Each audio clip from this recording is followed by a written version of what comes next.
Good evening, everyone. So we are back with another Survivor's Corner. And so this month, I decided I wanted to do something totally different. I've had men on the show before, but typically sharing their story of like some type of trauma or something like that. But for this month, because it's Men's Health Month, I wanted to do something different. I wanted to invite a wide variety of men on the show to just have them share from their expertise, share from their experiences, and we just have a good conversation. So, my first guest I'm going to bring to the stage is Warren Gordon. He's going to be able to tell you a little bit about himself, and then I'll bring our other guest up as we go along. All right, let's welcome Warren to the stage. Hey, Hey, good Warren, how evening, are everybody. you? I'm good. Interesting Friday, but glad to be here. Awesome, awesome. Thank you for accepting my invitation. It meant so much to me. So, if you could just tell us a little bit about yourself, kind of what you got going on, and anything you want the masses to know. Okay, well, Warren Gordon, live in Akron, Ohio, born and raised in Cleveland, Ohio. Been here for uh, I don't know, 15, 16 years or so, but second home. Really glad to be here. I currently am working for a what we'll call a payroll company, basically. That's my professional life, but personally, father, husband, three children, one that is an adult that is about to be 20 at the end of the month, which is going to be pretty interesting. Yeah. Yeah, exactly. Working on a book right now. I do have a book that I published before, a poetry book called Flawed Thoughts and Imperfect Perspectives. Working on a nonfiction book right now, trying to get that put out there. It's something that is taking a lot of time, but will be worth it. If anything, if I were to just kind of leave a lasting note, is just I'm glad to be here because topics like this probably don't get discussed anywhere near as much as it should. Just being able to be aware that with all things going on, men's health, mentally, physically, spiritually, all that stuff still matters. So Yeah. just definitely glad to be part of the conversation. Yes, perfect, perfect. Now I heard you say that you wrote a book. What was the? Can you give us a little more detail about the book? And if you feel so led, you said you were writing a book, so some of that information as well. All right, yeah, I was trying to slide up under the rug real quick, but I but no, I started writing poetry like when I was much younger, and after a while, I found that it was something that I could really do well, and then I wanted to publish a book. So I published a book called Flawed Thoughts and Imperfect Perspectives back in 2012, and the book really is a combination of just life experiences, some of them based off of real situations. The book is divided into life, love, and it's a book that I try very hard to make it very relative to whoever's reading it. So it's not like super duper deep poetry, but something that'll make you think a little bit. But the book that I'm working on right now is a nonfiction book. It's a book that not even my own wife knows really what it's about, okay. but it does speak to some life experiences that kind of picking in parts and pieces from different people, and definitely am excited to get that out to the world. My hope, Lord willing, is that this thing will be done the next month or two. I'm deep into the book. I try to write every chance I get to add some more flavor to it that I think it needs, and I think it's the start of something very beautiful, very special, and it will be a blessing to hopefully anyone who reads it. Awesome, awesome, awesome, awesome. Well, I can't wait. I did get your first one, so I'm excited. So yes, if you guys are interested in the poetry book, I'm a poetry fan, so make sure you reach out. You got a Facebook page too, right? Yeah, I got a Facebook page, so my name Warren Gordon, of course, but then the page where all the writing is kind of sourced is Flawed Thoughts Inc. Flawed Thoughts Inc. Inc. as in INK, not INC, but INK. Oh, Go to that page. Yeah, see, I had to get a little clever with it. Not the yeah, INC, INK. But you go to that page and you like it, and I do a lot of posts just to encourage and build up, because a lot of my writing and words, they're meant to build up people. This is a world we live in where everyone gets torn down immediately. yeah, So I yeah. figure, hey, you can use words to tear down or build up. I choose to build up. So yeah, check me out, Flawed Thoughts Inc. It's three separate words, Flawed Thoughts Inc. on Facebook, and follow me on there. Awesome, awesome. Glad to have you. So our next guest we're going to bring up is Mike Mole, and he's going to give us a little information about himself, some of the things that he has going on, and then we'll bring up our next guest after him. So welcome, Mike. Hey, how you doing? This is Mike Mall. No, how you doing? What's going on, T Peasy? So only you, Mike, with the name. Everybody got a name for me, okay? But yes, no, I'm good though. I am so happy that you, wanted to join us. I was really trying to think of like, man, who all could I ask? Because literally the idea to have all guys on the show occurred to me at the very last minute. And so I was trying to think of different people who had very diverse backgrounds that could come have this conversation. So I appreciate you accepting that offer. Oh yeah, that's no problem. I was gonna do it. I'm just happy to be able to, share a little bit with everyone. Awesome. Can you tell us a little bit about yourself, some of the things you got going on? All right. Well, before we get started, I actually got on one of y'all shirts today. Yes. There you go. Statement pieces. Yeah.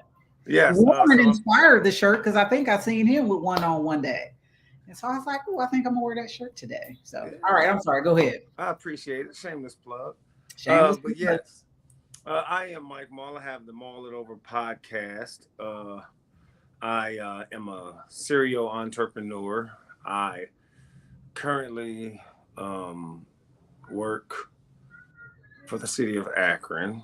I'm pretty much pretty open book. I'm from Cleveland originally. Lived in Akron since I was about 9 years old. What else is there? I don't really like talking about myself too much, so this is kind of awkward. But now wait. You got a whole podcast. Yeah, but I kind of talk about myself in a different capacity. Okay, got you. Like me just saying all the stuff I've done, it's like, well, why you did that? Or like, you ain't doing enough. Like to me, when I'm getting the name of all this stuff off, I feel like I ain't doing nothing.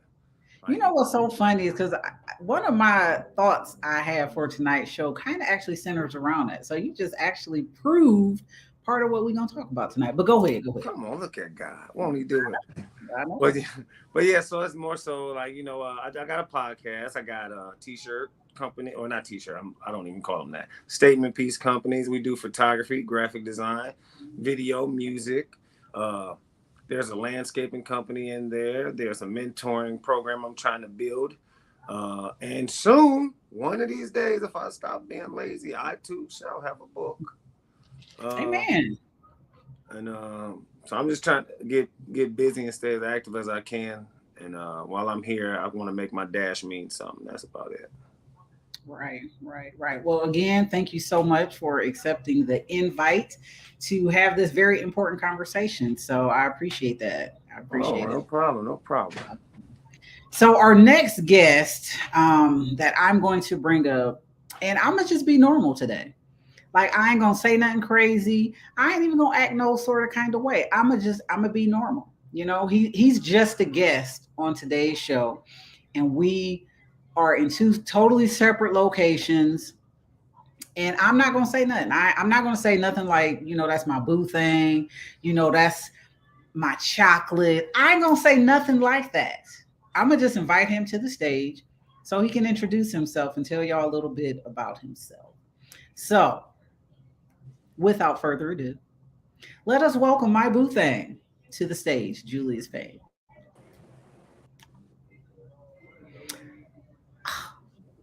Oh, I was about to say, did you really delete yourself from the stage? No, I thought about it when you started with the boo thing stuff. You got to keep it professional.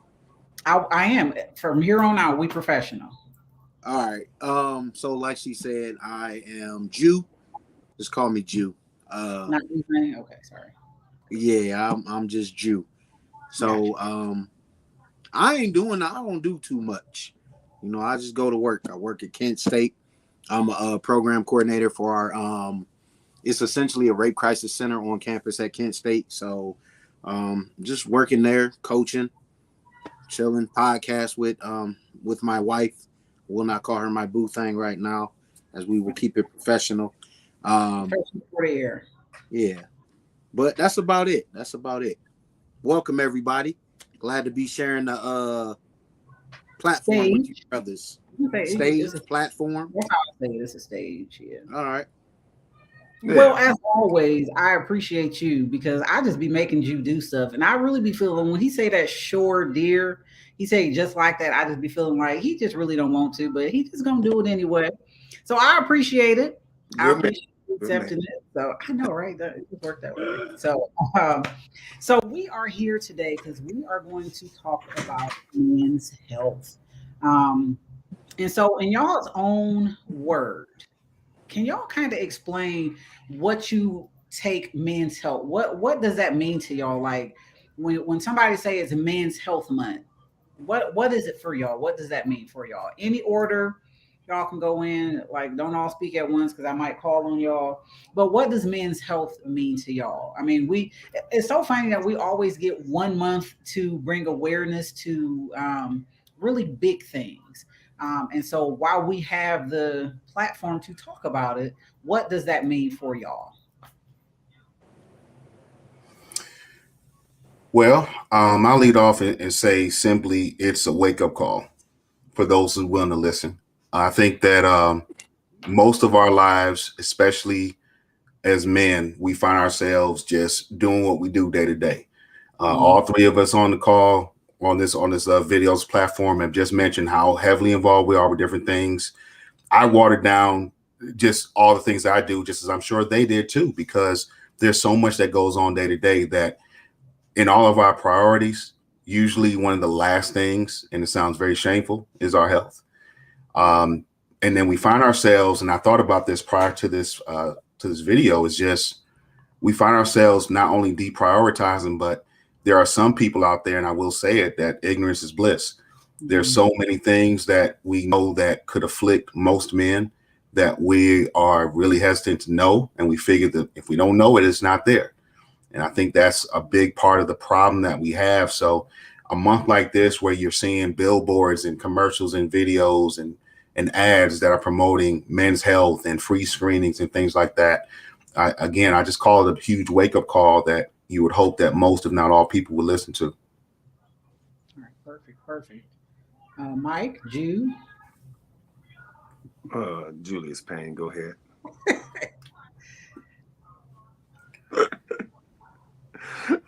All right, well, I'll go for Juice because he don't want to go. I know you see, you just kind of looking.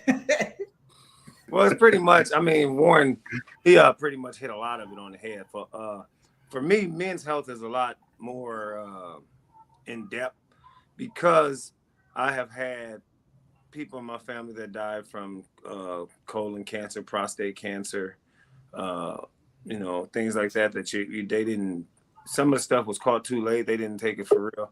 I had like a granddad, a lot of us men I grew up with the granddads or the dads that say stuff like, I ain't going to the doctor because all they're going to do is give me some bad news and I don't want to hear that, And it's the same thing as when it came to even being tough or not tough as a kid. It's just something you tough that out, put some dirt on it, you'll be all right type deal. And then when you get a little older, you kind of realize that, you can't put dirt on everything. It's some wounds that dirt don't cover. So, you realize that the spectrum of men's health is bigger than just actual physical health. It also goes into mental, emotional, and things of that nature. So, like you said, this is a huge topic for 1 month, but it is something that men do need to bring more awareness to, which is shameless plug. I want to actually start a group for men and where we can come together and have a more open platform discussion on these things. If you tune into the Maul podcast, I'm sure you can get more information on that. That is maulitoverpodcast@gmail.com. All right, Jude. Hey man, you sound like Stephen A. Smith. Gotta plug your show. But no, and I mean, obviously, they both spoke facts about what the month means, what it means to them, and stuff like that. I kind of look at it like a lot of the other months that we have, so to speak. I mean, especially like Black History Month. Mm-hmm. And then when people are like, every day is Black History Month. You know what I mean? I kind of look at it like that. Like, we don't always take care of ourselves the way we should, the way we need to. And obviously this month kind of sheds a light on that and kind of makes you in some ways like pay more attention to that, get those health screenings and stuff like that. But it also puts me in the mind, like I said, of a Black History Month, where it's like every day should be Men's Health Month, Health Day. Right. Just to where it's like, look, don't wait just because screenings are free to be like, all right, I'm gonna go get a screening. You know what I'm saying? Don't wait. And I do that. You know what I'm saying? Like, I don't necessarily run to get a screening because it's free, but like Warren said, sometimes life is going and you're just like, all right, if I ain't keeling over, if I ain't, you know, dropping down, if I ain't dropping dead, I'm cool. I'm good. I got it. You know what I'm saying? So I just look at it as, I mean, it's another month and it kind of sheds a light on stuff, but I think it should be every day, really. Right. All right, we are going to invite our next guest to the stage. He's going to come on, he's going to introduce himself, and then he's going to also tell us what Men's Health Month means to him as well. So we are bringing up Bradley Reeves, Pastor Bradley Reeves, to the stage. Welcome. Thank you. Can y'all hear me? Yes, we can. Okay. I'll have to apologize. I was meant to be at a location. I had to change some things around, but I wanted to make sure that I was here because you so graciously invited me on. And, is this the part where I'm supposed to talk about myself? Okay. Yes, yeah, I'll tell you about myself. I am, again, my name is Bradley Reeves. I am the pastor of Community Church here in Akron, Ohio. I am also a therapeutic behavioral specialist for Everwell Community Health. A little bit about me: I'm Akron born and raised. I'm a West Side boy. I've had life experience that lets me know about that we are seriously affected in our community by mental health issues. And as a lifetime participator in our community, I'm also well aware that we handle it poorly. So men's health, especially mental health, but physical health as well, is very important to me because I think that's one of the things that we as a people need to conquer. So I'm kind of passionate about it, and I work really hard to be a steward of my own health, and as well as encourage other people to do the same. Mm-hmm. Now, what does Men's Health Month mean to you, like in your own words, if you could just kind of sum that up? Men's Health Month, to be honest with you, up until last year, I never really heard of it. But I'm glad that there is something that exists to focus on our health, because I think we are horrible. I think men do a horrible job of maintaining our health. I think we play tough when we need to get help. I think we ignore a lot of things that wouldn't be so bad if we paid more attention to them. So it's very personal to me, and even the fact that I have an 81-year-old father that's still in good health and gets around well and stuff like that. So I want to be that for my kids. So It's very personal to me because I want to do my part, because God gave me this body, God gave me this mind, and I want to be a good steward over what he's given me. So I guess that's what it means to me. Right. So because I had this thought that I was going to have all you guys on here, I had to look up mental health, and I actually came across this thing that I thought was profound. And I didn't write it as like a little thing that flashed across, but I actually want to read it.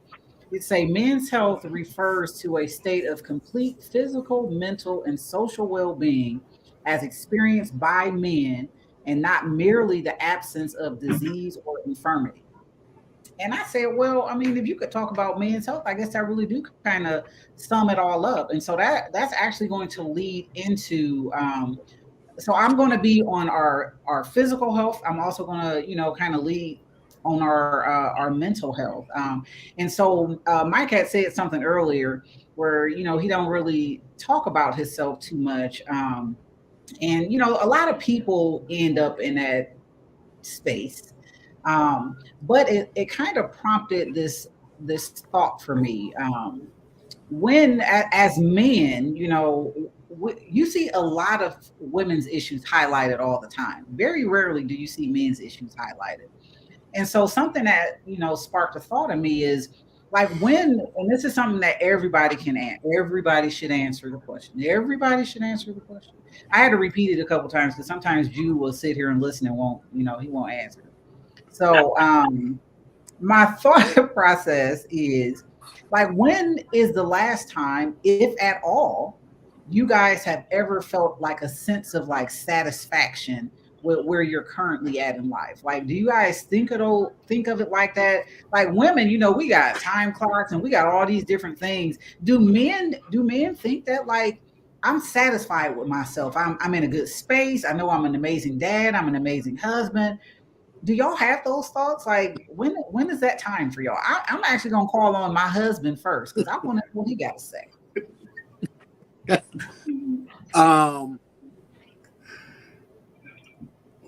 Rarely.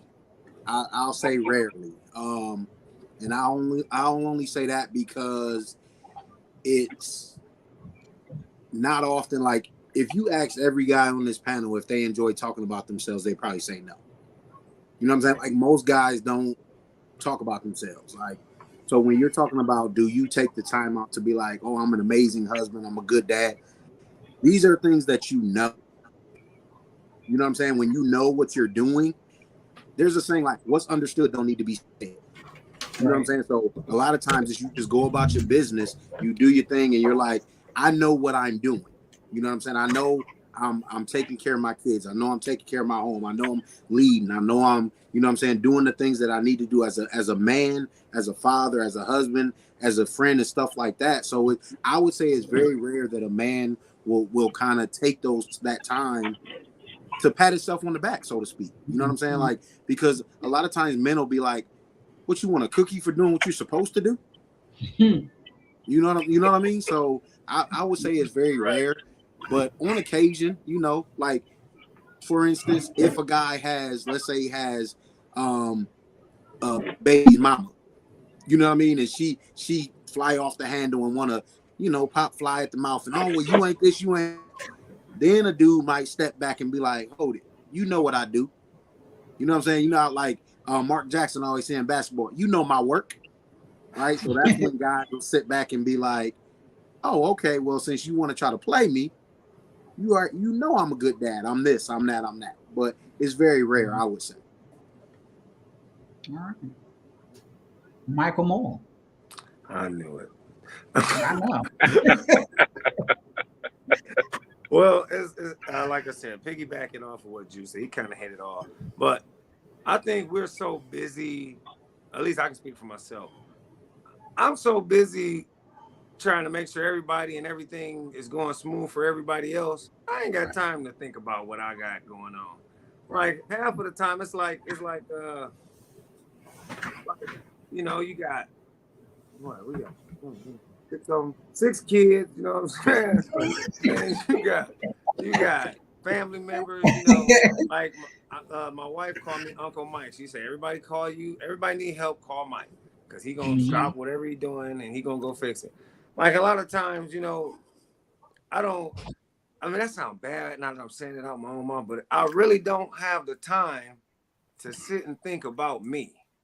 Like, I'm too busy just moving and trying to make sure, what they say, putting on fires. I'm actually doing something that I do not like. I often set myself on fire so that other people can be warm. And I think as men, it's kind of embedded in us at a young age that is what we're supposed to do for our families. We got to be the ones to take all the loads and put everything on our back. So if you got time to stop and embellish it, you probably ain't doing enough. Because here it's like, hey, it's too much to do. When you stop, the minute you stop, it's like, okay. At least for me, I think most of the guys on here probably think when you stop, when you get like a clarity time, like a piece of freedom where the kids ain't screaming and nobody's calling you, your phone is dead, you take a deep breath and be like, that's what that's like. And then normally, the phone will ring again, and it's like, oh, I tell my kids this all the time. I said, hey, you know, I know y'all think I'm like this superhero, but I said even Superman had kryptonite. So eventually, something gonna make me weak, and then I might need you to pull me back up, you know, or my wife, or you know, my family member. You know, you call me every time, but sometimes I can't reciprocate that because it's like, what? You calling me, man? You the big brother, or you the uncle? You know, you supposed to do this. It's like I said, you don't get a chance to be weak. Your kryptonite has to be very short and very limited. It has a timeline.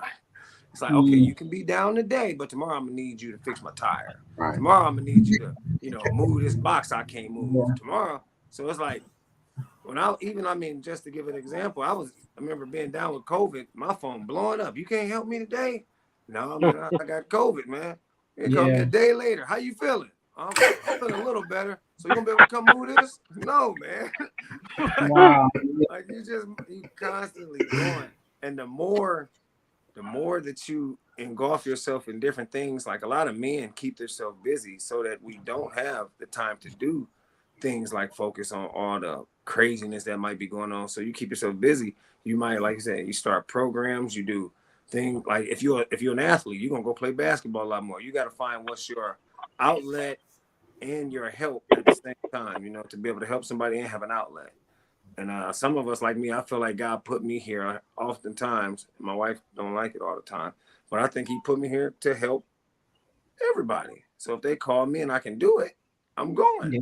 That's just how I am. So that's just me. What about you, Warren? I'm going to just say this, and I would be shocked if I didn't get agreement on this. You will ask this question to 100 men, you'll get 101 different answers. The reality of it is that for everyone, that standard of what that moment of clarity, that moment of peace, that moment where you feel established or comfortable, it's such a variation. Mike just made some statements that really rung a bell with me, where for him, the standard is set, is established what a man should do. I will tell you right now, I think that level, that standard is all over the place. I think that the men on this panel really set a high standard within their household, their community, and everywhere else where they tread their feet. But it becomes very, very essential to understand that everyone has different variations of what that level of peace or accomplishment is. For myself, I have those moments, but they are fleeting moments, because I always find myself keeping myself busy to say, okay, this is a good place to be, but not a good place to stay. And so It's important for me to establish a good rhythm and a pace and a balance. I think that's one of the biggest challenges that I have for myself, is to know that there is a place where you can pat yourself on the back, but not stay in that place and say, oh, I've made it. Because I think that we are continual works in progress. And for myself, like Jew mentioned earlier, we're not going to sit here. Jew and I have an understanding. We don't sit there and pat ourselves on the back and just say, good job, Warren, good job, Jew. It's okay, on to the next thing, because there's always something else that we want to get to, whether it be personal accomplishments or even bigger and better for our families, for our communities, for our churches, for anyone to whom we're connected. And as Mike just mentioned, who we're led to help. A lot of times for me personally, and I'll make this very personal, I'm very hard on myself. When I do get a moment to rest, I think that I'm missing something. It's just same feeling that you have, man or woman, when you have paid all your bills and you still have money left over and you're like, okay, what did I forget? That's how I feel from time to time when it comes to that place of comfort. Like, okay, everything is cool. What is wrong? And you're looking around and you're prayerful, you're mindful that God already has everything taken care of. Nonetheless, at the same time, as a man, naturally speaking, you want to make sure all of your I's are dotted and your T's are crossed, and you feel so compelled, at least for the level of manhood on this conversation, you feel so compelled to make sure that everything is all right for everybody. And the sentiment that I'm getting is that, again, like I said in the beginning, we deprioritize ourselves and prioritize everything and everybody else around us, which can lead to our downfall. But we also feel that the sacrifice is necessary and also a beneficial thing for everyone that we're pouring into. And we know that when you pour out so much, you're the vessel that needs to be refilled. And we sometimes fail to meet that need to refill our vessels and get ourselves together. Okay. All right, Pastor Brad. First of all, these gentlemen, my brothers, have been dancing all over my life story with their comments. Really, yeah, I mean, dancing all over my life. But the one thing, I'm a man in the last 3 to 5 years that's been in a lot of transition on the subject that we're talking about, because I was reared, you know, I'm a PK. I've been in church all my life. I've been community minded since I can remember. So everything about me is service, service, service, service. And so I don't think about me, because I think about what happens is we create this place where my value is determined by how many people I can be a blessing to, how many people I can be beneficial to, how many people can get something from me. And we create, so we don't have time to pat ourselves on the back, like has been said. We don't have time to rest on our laurels. We don't have time to consider, hey, you know, I'm kind of dope at this. You know, like, we don't give ourselves time to do any of that stuff. But I think you asked something about how often do we do that. I've learned to start doing it in the last 3 to 5 years, because I never did. I never was looking. And plus, when you do things, especially like in church, sometimes people think that you're trying to be seen. So now you're really trying to be humble. Now you're really trying to bless other people, because you don't want that image of a lack of humility, or, you know, or trying to bring glory to yourself. And and I'm gonna tell you something, like, I have learned that is one of the most damaging things we do to ourselves. There's a societal norm that we all are victim of, with all our good intentions, with all of our noble actions. That's slowly killing us. I have learned to make time. I forced myself, and it's been hard. I'm not gonna lie to you, because I'm just like these brothers. I'm just like, man, I ain't got time for all that. I got stuff to do. And if I got time, why do I have time? You know, like, what if I failed to plan for that I got time? That's not my life. And so you're drained, though, but you can't pour from an empty pitcher. And so in the last 3 to 5 years, with the help of a therapist and some really bad experiences, I had to learn. I'm like, no, if I want to help people, I got to make sure I'm helped. Yeah. So it's changed for me. I am just like these brothers. I can't find fault in nothing these cats said, because I have lived. I'm 48 years old. I have lived my whole life doing just like that. But here recently, I'm like, man, forget that. I got to take time for me if I'm gonna keep doing this. Because here's the thing: every time we stop, and I don't know if these brothers agree, but I assume they do. Every time we stop and take that inventory, we're tired. We're resting from working.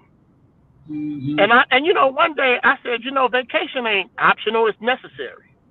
Yes. So I said, you know, I'm learning to. I would love to tell y'all that I have mastered it. I am a modern man and I got it all together. But as you can see today, I'm sitting in my car, so I'm still doing it. I still have the problem. But I am learning to stop and say, even if it ain't great, it's good enough, because it's my best. And I'm trying to. My therapist said, "Who are you?"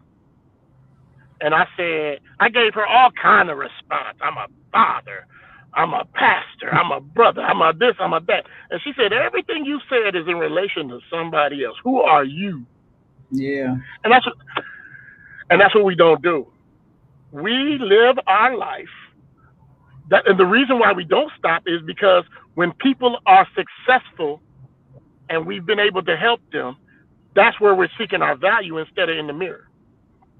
So, like, I'm just like these brothers, but I'm learning to do better because I intend to live until God call me home, and I ain't trying to be early. Yeah. So for me, like, just listening to what you guys said, I actually I have a problem with that as a woman.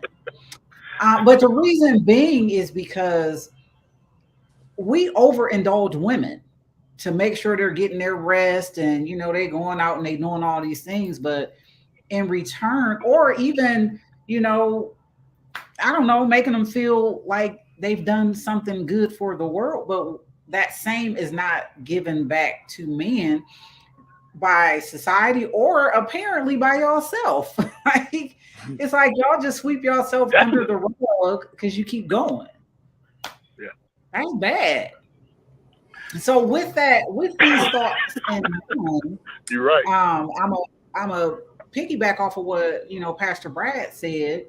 How many of y'all, which we know he does, go to therapy, and with this conversation, where is your mental health at?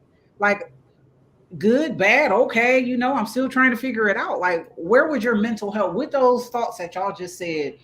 I just keep going. I don't. Is that okay? Is that satisfying to have that mindset? Is that satisfying? Or do you feel like because I'm a man, I have to have that type of mindset? Does that make sense? Yes. It's, okay. I was going to say it's an unhealthy satisfaction, because what you have to consider is this. And you said a couple of things that I wish I would have written down. One of them is the perception of men versus women. The example I'll give, and we'll all have a healthy laugh together, those on this panel and those watching, is consider Mother's Day versus Father's Day. Yeah. Mother's. Do I need to say more than that? There's no comparison, man. It's like Sean Bradley versus Elijah Wan. It's no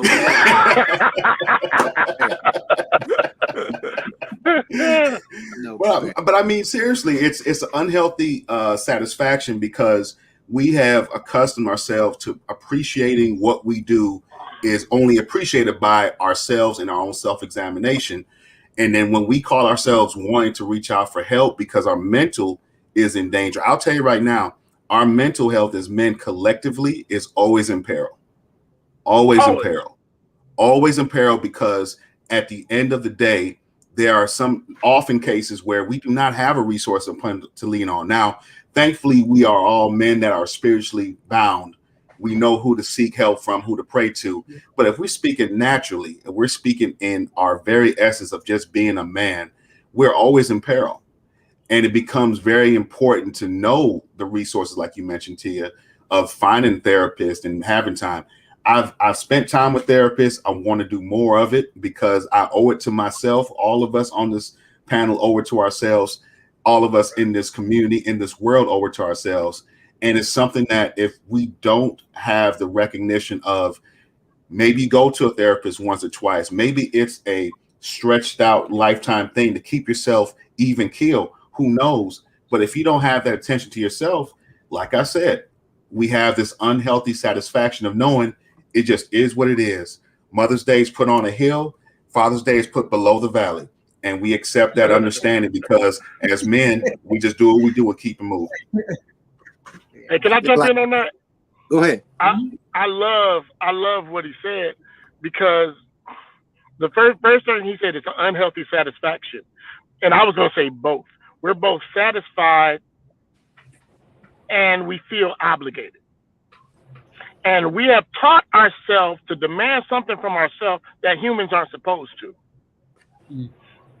And we fault ourselves for being human, because any weakness, we all over ourselves.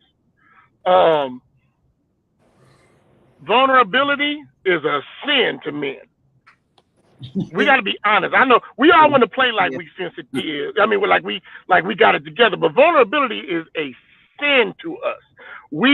Hey, Jew, we make man laws about this. We make man laws about this stuff.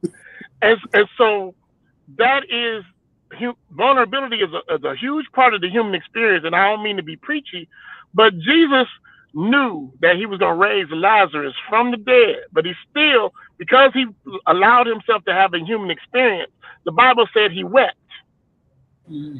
from the grief of losing his friend. And then the Bible even goes on to say he moaned. But we don't give ourselves that chance to weep and groan. Because if I say it to my homeboys, they're going to be like, whatever word we use it, man up. Right. And we're not trying to harm each other, but we holding ourselves to that same standard. So we abuse ourselves. When I got to my therapist, I was almost mad at what I was hearing. And I think all pastors should have it. But the other point I wanted to make, and I'm going to shut up, is being a black man in this country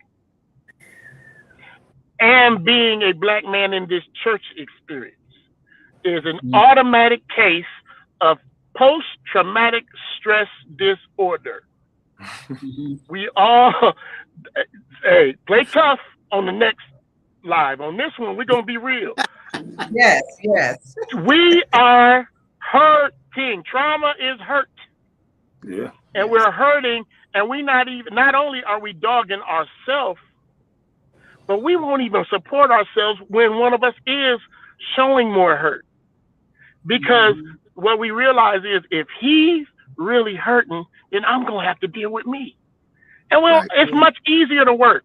It's easier to keep working until you fall over dead because you're not dealing with your emotional state. So yes, it's a toxic satisfaction in being a robot and being indestructible, even though you're not. We celebrate our injuries, man. I played football. I jacked up my knee. I jacked up my ankle. Yeah. Man, that ain't, hey, man, that ain't nothing, man. My whole shoulder was out of sight. We celebrate our injury as a badge of honor. That's how we live it. Right. That's how we live it. So we have to. You gotta see. And plus, I work in the field now. And so one thing I always say is, if someone tells you crazy for having a therapist, I say, no, you crazy if you don't. Because why in the world would you have a whole kidney messed up and not see a doctor? Right. Well, your brain is an organ. So why don't you go see somebody about it? Because a lot of people don't think they messed up. Like it just it's normal. You know what I'm saying? For real, it's normal. Like y'all said, you go about your day and you're doing what you're supposed to do. So it's like you hear people, I don't have time to be sick. I say that so much, I'm almost ashamed of myself, but I say it all the time. Yeah, like when you think about that, like you said, that's bad. Because you can't control but you like, I don't got time.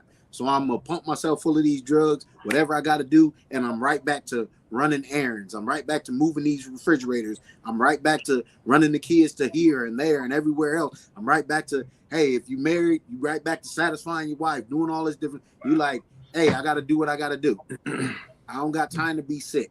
And like somebody said, normalize pain. Like you said, I mean, I've seen posts and stuff like that where, I mean, we get to the point sometimes where you like, you put that on your kids. You know what I'm saying?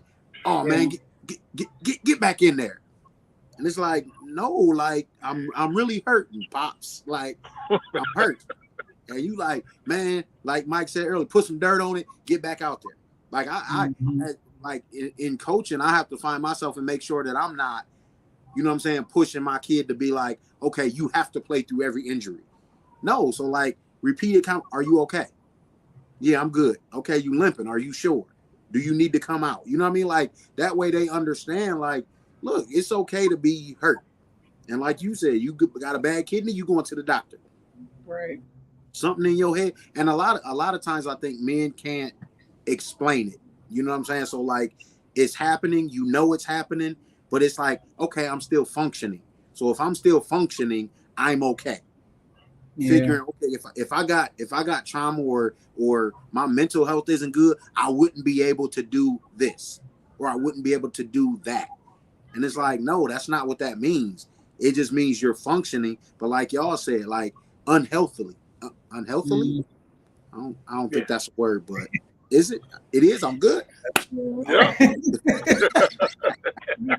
All right. Mike, you got anything you want to add? Well, man, I mean, I think they hit it pretty much all. They killed it. I would just say, with us being me, and first and foremost, I went to counseling, and truth be told, and I actually think about it often about going back, because everybody needs an outlet. Yes. And you don't realize it until. Sometimes we don't realize it till it's too late. You're in the middle of a whole breakdown and you realize, man, if I'd have just opened my mouth and told somebody what was going on a little while back, I wouldn't have had to hold this all in. Because we as men, we bottle up a lot of stuff. And we have to, because like, even as a kid, I remember my big brothers and uncles always telling me, men don't cry. You got to suck that up. And so you might be hurting. I mean, like you said, your arm could be hanging. It could be hanging on a tendon, and you like, I can't cry. I ain't gonna cry. No, I ain't crying though. Especially if other men around. You like, man, listen, I ain't crying. Yeah. Like, what? So you start like, I can refer back to a football injury in high school where I hyperextended every ligament in my knee, and since I looked over and seen all them men on the sideline, I was eating grass because I would not let myself feel the pain that was really going through my body. Now, when I got in my mom's car and we was on our way to the hospital, them tears came flying. But in front of the men, the coach even was like, hey, can you run? I said, oh yeah, I can get out there, coach. He said, run to me. I took a step and collapsed. He said, man, you ain't going back out there, man. So it's like Pastor Brad said, you put on this cape a lot of times, and that's your cape of invulnerability. Like you just can't, I can't show that there's a weakness, especially a lot of men can't show weakness in front of women because they don't want to show that they may not be as strong as what they may have presented themselves to be at one point in time. So, and you got some women that's crazy too. Let me just throw that out there. There's that. Some women, you show some weakness in front of them, they be calling you she trying to run over. Yeah. Suck it up. You know what I'm saying? So but right. And a lot of that is taught behavior. So as we always talk about in church and stuff like that, how we got generational curses. The mindset of a broken man has become a norm for a generational curse that's never been corrected. So that's just how it is. We like you said, everybody's saying the same thing. Everybody, a lot of us are broken, or we need fixing, we need counseling, but we're so trained and we've been socialized to believe that this is normal activity. It's what's it called? Functioning dysfunction. So this is normal now. Like if we not doing this, if I ain't hurting, man, I ain't doing it. Like it's like in football, if I hit dude, but I ain't feel nothing, I ain't hit him hard enough. I need to feel it. Like I need to really feel it. Now he might be laid out, but you like, all that adrenaline is running to you, and we run through life with like an adrenaline rush.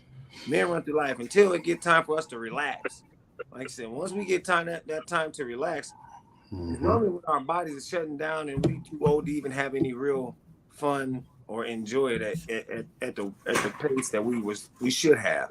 Because like Brad said, he just now came to the point where he, make himself take a deep breath. And like I got this thing I've been doing for years because I was in my psychology class, and they said people that live in a moment have a tendency to live longer. So every now and again, I would just be walking up the street, down the street, wherever, at the gym. I walk out, stop everything I'm doing, take a deep breath, and take in everything that I possibly can in that moment. Just to say, look, I'm still here. There's still a lot I can do, but for this moment, this is my moment. I want to hear the birds. I want to hear the cars. I want to hear everything. And if you do that, I'll come to find it may not be that pat yourself on the back time, but it is a time that is reassuring you that you're doing something that could possibly, help yourself and help your family be in a better position. Yeah. So do y'all cry? Like, do y'all have space to Now, not on this live. We don't. Well, I'm That's the having real technical question. difficulties right now. Yeah. That's the real question outside of church. Yeah. I actually seen a Good man one. ask that just the other day. He asked it on Facebook. He said, when was the last time, he asked his name, Israel. He said, when was Yep. the last time that we cried? And I read the post and I just looked at it like, I don't know. Like, I can't even recall the last time I actually, I mean, I say cry because I mean, like, I had like my little sister passed away a couple months ago in like November. And I went to the funeral. I shed a tear, but I couldn't bring myself to, like, I literally, hand to God, I shed like a tear. And I was, and everybody in my family was like, man, is you cool? Y'all was like, y'all was super tight. This was your ace boom. Like, y'all went, we rocked together heavy.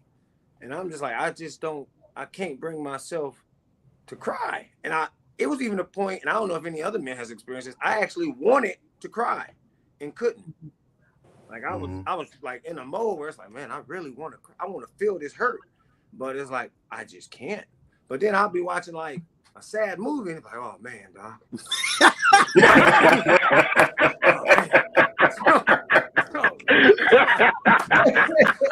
It's real. Yo. Hey, I'm not laughing at you, bro, because I do the same thing. You try your hardest to literally. Like, I want to be normal as I can because I see that people are hurting, but I just can't feel that hurt. I gotta. All right, instead of me saying, okay, I want to be hurt, here's what I say. Okay, let me go give her a hug because she's really down right now. Right.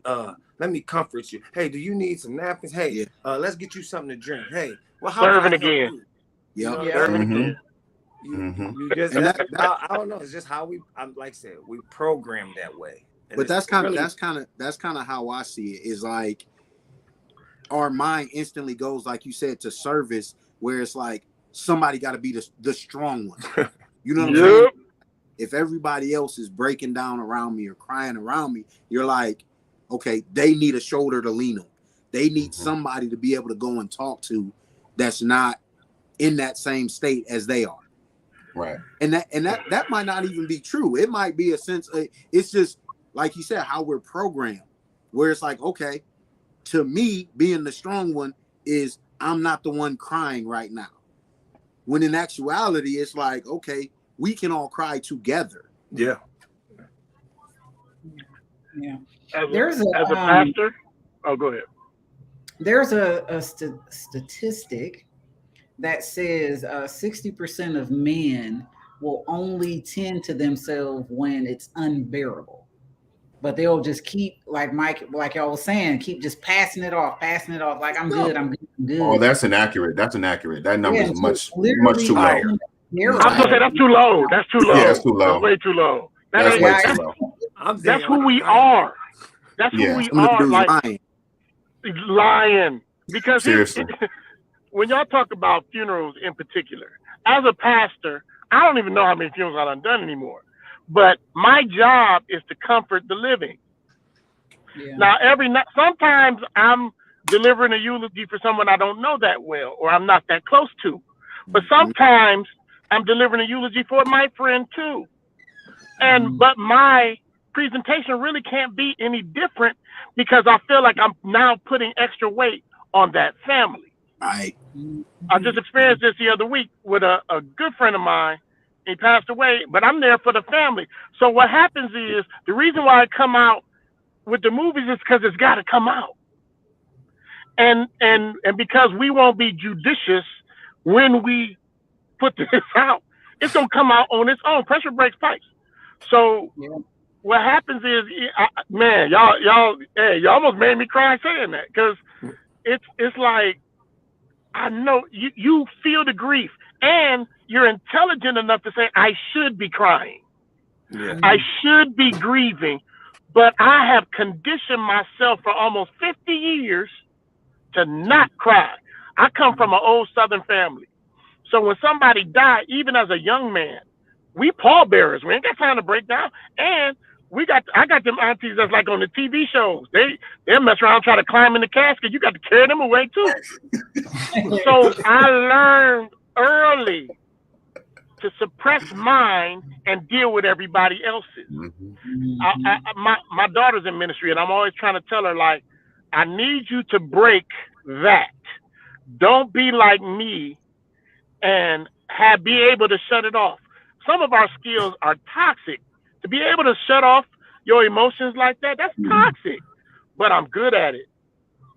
I can do it. I can get myself together. I can get the quiver out my voice and everything. But now I'm running. Now I've become aware that I'm now running around with this raw feeling that I'm not dealing with, and it's affecting me at work. It's affecting me socially, and it's affecting me because I'm counseling, and because people are still calling me, and people are still asking me, and people are still trying to need me to be there, and I'm not dealing with something. And then the worst part is, you know it, and you still don't do it. So, but it's going to come out one way or another. Yeah, there's certain movies that I'm gonna be mad at myself. Like, why am I crying? Right? Why do I? This ain't even that sad, you know. But it's gonna come out because we don't handle it. God in His mercy made it so it's gonna come out one way or another. But it's much better if we get some sense of it. And you know, I've learned to tell people, please cry, so you ain't got to keep dealing with this. Please let it go. If you're ashamed, find your quiet place and get them deep sobs, them breath sobs that don't nobody know we still do. Ugly face cry. Deep, ugly you know them cry. them ugly cries that sound like a donkey. All that stuff, you know. And the last time we cried that way, our voices was different. Go ahead. Not really a question, but I want y'all to respond to it. Now, this was a woman who said this. So she dealt with she lost her fiance, like literally, you know, about to get married. She ends up losing her fiance. And we were in this class, and it was talking about like grief and trauma and different stuff. And something she said caught me. She said, I try to suck up my cry because the people around me don't know how to handle my grief and the thing that I'm going through right now. So they'll be okay. I pull it all in and act like I'm okay, even though I'm still grieving everything that it's literally just happened. And I got to make like I'm okay. So the people around me can be okay and they don't have to comfort me through my grief, right? And I was like, wait, like people do that? Like, that's the I don't know. change. That made me feel some kind of way. And it kind of sounds like that's what y'all do. Like y'all just be okay for everybody else around y'all. Because we are Superman, or we view ourselves as being everyone's Superman. The minute we break down, we think, I say we because I'm pretty sure it's other men like this. We think if we break down in front of these folks, they gonna break down, and we can't do that. So in order, like one of us said earlier, in order to keep everybody strong, something crazy might have happened. But if you show, you know, we just in a position where if you show it, and then all of a sudden you cried, and it's like, oh man, he cried. It must really be bad. Oh no. Now, is this what you're thinking, or is it what you know to be true based off of the spaces that you're in? I would say it's both. Actually, It's both. And if I could jump in and say this, something that's very important to understand, appreciate, and for those who don't know about this, Google it, check it out, is emotional intelligence. I think that in spite of everything that we have said in this hour, that we as men are a lot more emotionally intelligent than we give ourselves credit. It's just that we apply that emotional intelligence to everyone around us, not ourselves. Right. And so what ends up happening is we put all that, as we just said just now, we internalize and keep everything going for the good of everyone else, because we are aware that that person, her, him, them, everyone around us, they need that. Right. Whereas we understand that, but we don't appreciate that same thing for ourselves.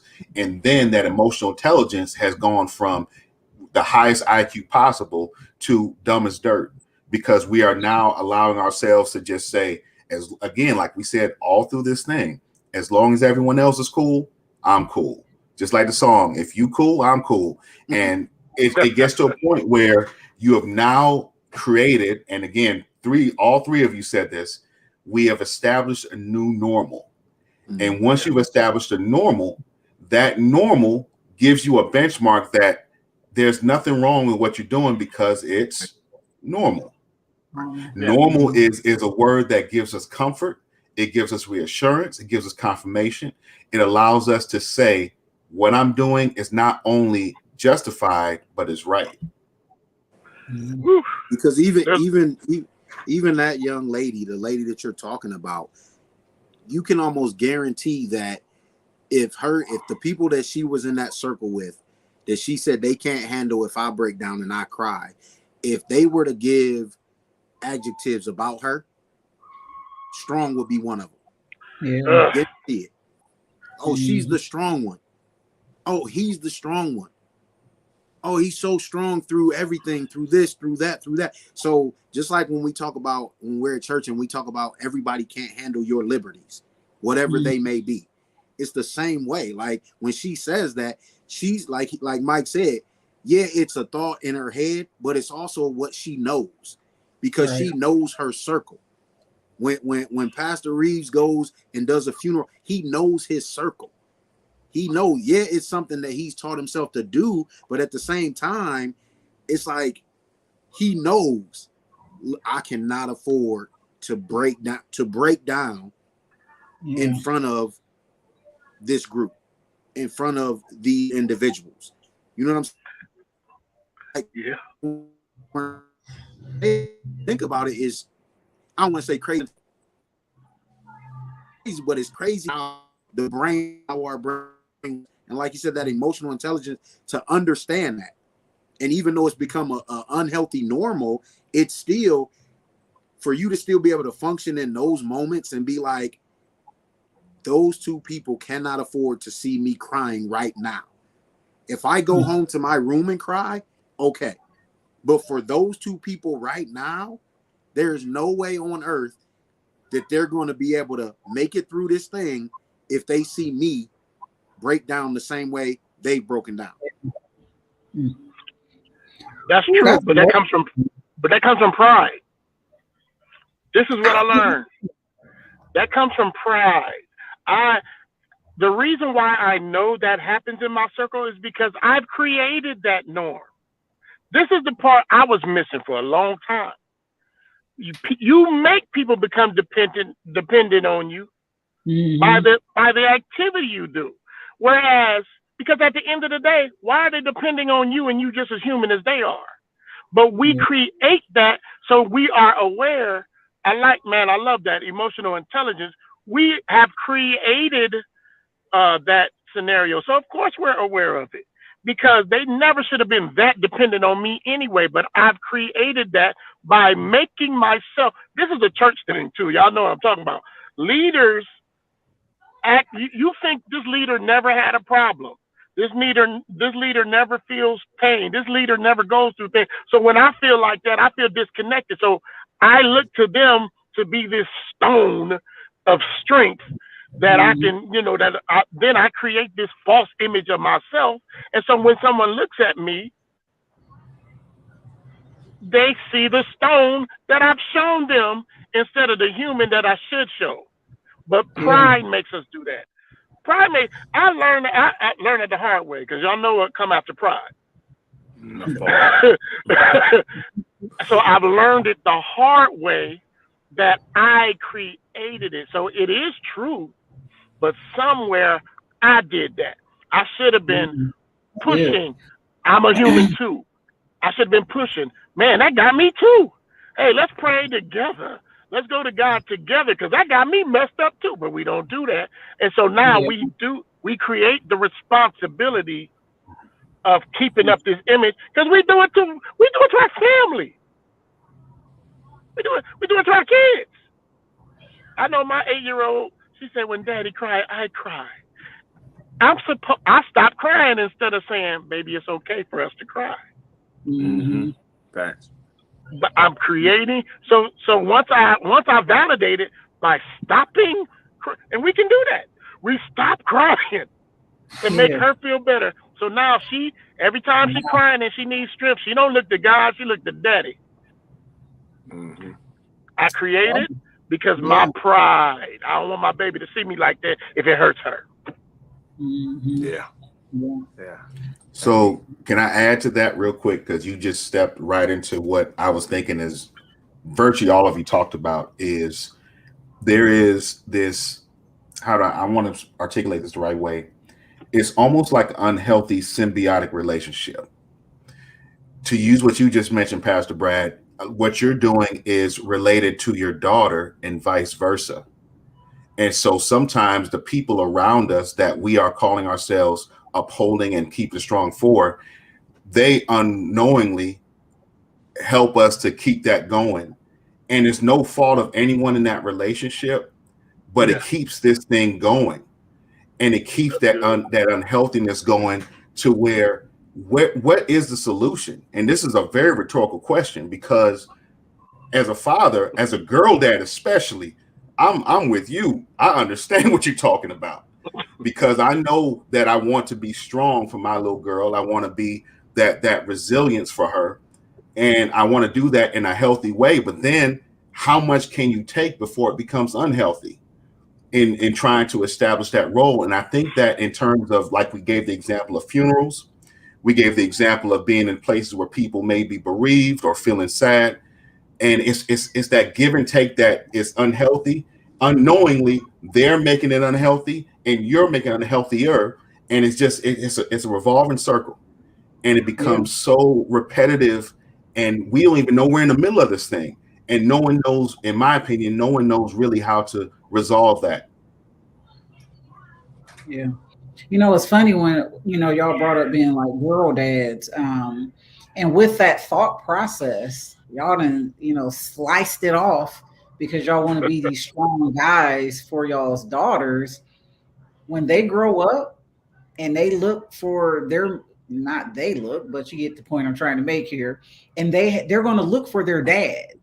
They're looking for someone like their dad, is strong, who never shows any emotion, who keep it all together, who make me feel safe and secure. And although I don't think anything is wrong with that, I think part of the problem with this revolving cycle of things that we do is not only are we teaching our boys that, but ultimately we're actually teaching our daughters this is what to look for. And then the conversation has to be had. Well, a woman will look at me crazy if I started crying. Well, Dad, you taught your daughter that look at a man crazy if they start crying. 100%. Really vicious cycle. Really vicious. 100%. Right. You're right. My 20-year-old embarrassed me and didn't even know she did it. She said, Daddy, he too sensitive. And as soon as she said it, I understood what I have created in my kid. Because the dude is not soft dude. Mm-hmm. But apparently he's not me. Right. And that's what I've created. So I'm like, I don't really think it's a whole lot of dudes. Each generation is different. So we all are kind of like, man, these dudes ain't like us, man. These tight clothes, all this stuff we talk about. and we keep it in the book today. So, but I realized in that moment, Lord, I created that. As soon as she said it, I was like, ooh, I've set her up to look for something that might not be out there exactly that way. Right. Because she, daddy is this. And so that's my vision of a man who cares for me. Yeah. You just killed me with that. Yeah, I remember when she said that, and I was just like, I remember telling my sister, I feel kind of bad for my baby. I think I created that,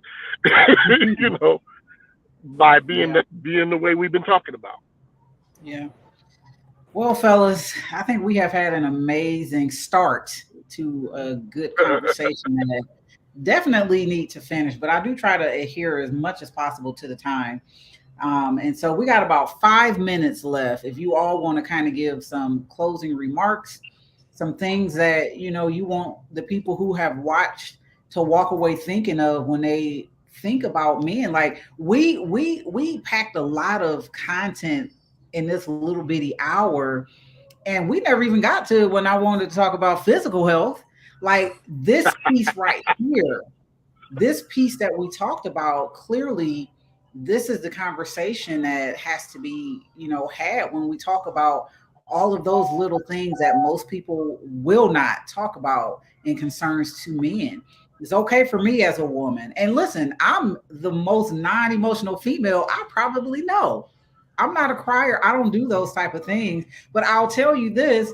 Sometimes I look at you and I be like, man, can you like do this or something? Like how who was it? Denzel Washington had that little tear come down.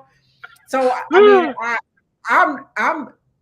I don't want to do it, but I'm looking at him like one tear at least, So that's a whole nother story. But if you all can kind of, give some wrapping up remarks for the audience, I would appreciate it. We're gonna go with Pastor Brad. I won't say call a name because we already discovered we don't like talking about that. But I would just say that this is an important conversation. I think moving forward, and I always speak from both the Black community and the church community that we're all the members of. We have to take this seriously enough to be reasonably informed. Yeah. We have to take into account not only the general psychology of the human brain, but the human brain under the pressures of being what we are. Mm-hmm. So if you're going to get help, make sure you get help with someone who understands the nuance of psychology. I'm Black. I'm a man. I'm a pastor. So if you're going to get help, make sure you can deal with someone who can handle the nuance of your particular situation, because as alike as all of the brothers on this program are, we're mad different too. Yeah. So if you please get help, and get help that actually supports you where you are. One of the worst things you can get is a counselor who understands another culture other than yours and trying to get you to normalcy, and you're living in your culture. So I would say, please get some better help. Everybody needs the help. Don't feel bad about it. We all need it. But get help that's going to consider where you are, because that's where you heal from. Yeah, that's good. That's good. Elder Warren? Well, keeping it short, because a lot's been said, I think it just is about being aware of where you are and having the foresight to know where you want to be. And I will even dare say where you need to be. A lot of times we have resigned ourselves to exactly what was said on the onset of this conversation, what we have established for ourselves as what works. And speaking in terms of our spiritual faith and understanding who we are in God, we all had that mentality before we messed around and got saved, before we got our understanding that it was much bigger than just us. And so when we know that there's a calling, there's a reason why, there's a will that's higher than us, then we have a better understanding that what we see in front of us is the tip of the iceberg, if that much. And I think it's just called for all men to really understand, seek out what you need and get it immediately. Time is fleeting. Yeah. You don't understand how much time we have wasted in thinking that we have it all figured out, or we have it figured out just enough to keep going. And I don't know about you, but just like these gas prices and gas in your car, just enough and it's going to get you where you need to. And I laugh about that because I think we allow ourselves to do just enough. And just enough is, if you're not careful, just enough, you're just that far away from falling over and being in bigger trouble. And the last thing I'll say for those who are around men similar or in the same area as us, pray for them, believe for them, and know that it's not so much we want you to just ask what's going on, what can we do? No, it doesn't take all that, but be available. The old saying of the best ability is availability. And that ability in itself means the world to someone like myself. I won't speak for everyone on here, but I think that there's a lot of men who appreciate just people being available to them, because if you notice what we all said, we make ourselves available to everybody else. So then at that time, that reciprocal nature allows us to feel like, okay, I don't have to be so tough. So I think if we had that, it would really do a great deal. Awesome. Michael Moore. Well, all right. Well, I would say, in all things, get understanding. You need to get understanding of who you are. Some of us, age has no requirement of this, don't know who we are. Some of us don't know that we're struggling. So you do got to get that emotional awareness. So first I would say, a lot of times, especially the church, they push the prayer. Prayer is great. Prayer is the number one thing I would recommend for anybody that's going through anything like that. But get some help. God gave everybody gifts, and somebody's gift is to listen to you and help you fix what you got going on. So I would say everybody, especially men, take the pride off. Take the pride off the shelf for a little bit.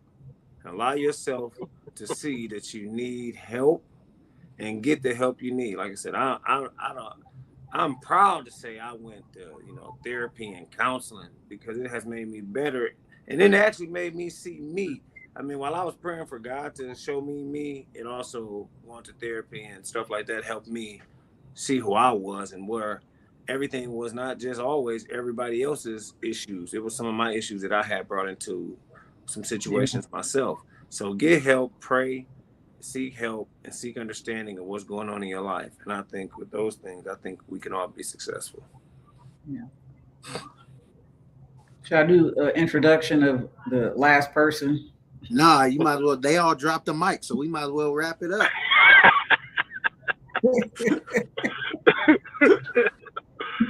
No, but couple things I would say is it's never going to be perfect. And I think that's one thing that we have to remember, as men, as women, as anybody, like Pastor Reeves said, being black men in America, in the church and stuff like that, just being men in general, understanding it's not going to be perfect. The other thing I would say, in addition to everything these guys said, is it's never too late to reset the lines of normal. That's right. It might take a while, and it's going to be tough sometimes, but you can rewrite your own story as many times as you want to, for real. And just like they said, getting that natural help goes a long way towards it. And just shout out to the women, Tia. Quit calling these dudes soft and sensitive. Cause y'all ain't helping, man. But fellas, quit wearing hoochie daddy shorts too. So you got to do your part. Man laws exist. Still exist. Yes, That's right. I need your help. All y'all brothers, man. I appreciate you. All right. As always, I appreciate you guys for joining the show this month. I thought this has been an awesome conversation. I wish we had more time to, really kind of delve into some of what y'all was saying. I hate it's only 1 month. That really just kind of makes things difficult to really delve deep. 1 month is just not long enough. And so what I would say as a wrap up is don't just take this month to talk about men's health, men's physical as well as mental. This has to be an ongoing thing. This has to be made part of our daily lives.